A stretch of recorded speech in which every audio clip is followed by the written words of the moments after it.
Do you have a feeling in your gut, just an emotional signature about a song, about a situation and a character in a situation that happens first?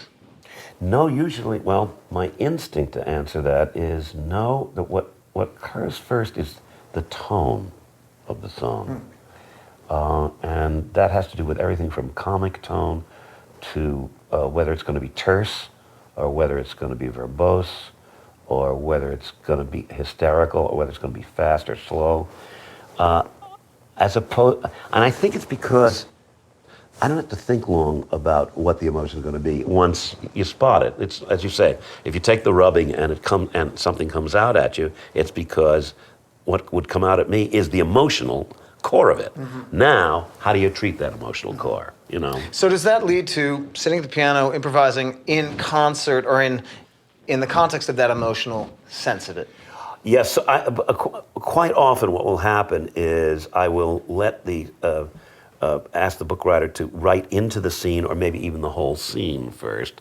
Or if I know, for example, the first song in Southern Part with George, we knew that we wanted to introduce the relationship between Dot and George, and since the scene was that she was posing for him, it became clear that either he was going to sing an internal monologue or that she was going to sing an internal monologue, and it seemed to be her moment because he should be concentrating entirely. He shouldn't be having thoughts about, oh, this is what I think about her. You know, he's trying to say that line. You know, and so knowing that it was going to be her, then what determines the song is the fact that it's July or hot. It's a hot day, and she's in a heavy dress, and right away you've got half your song written because the situation is so specific. Then, knowing that she's in a heavy dress on a hot day, you know she's going to be ill-tempered, and if you know she's going to be ill-tempered, right away. I mean, so it all channels right away.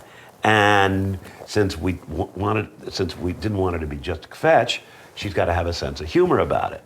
So, knowing all this, I said to James, can you write a monologue about this? And that's what he did.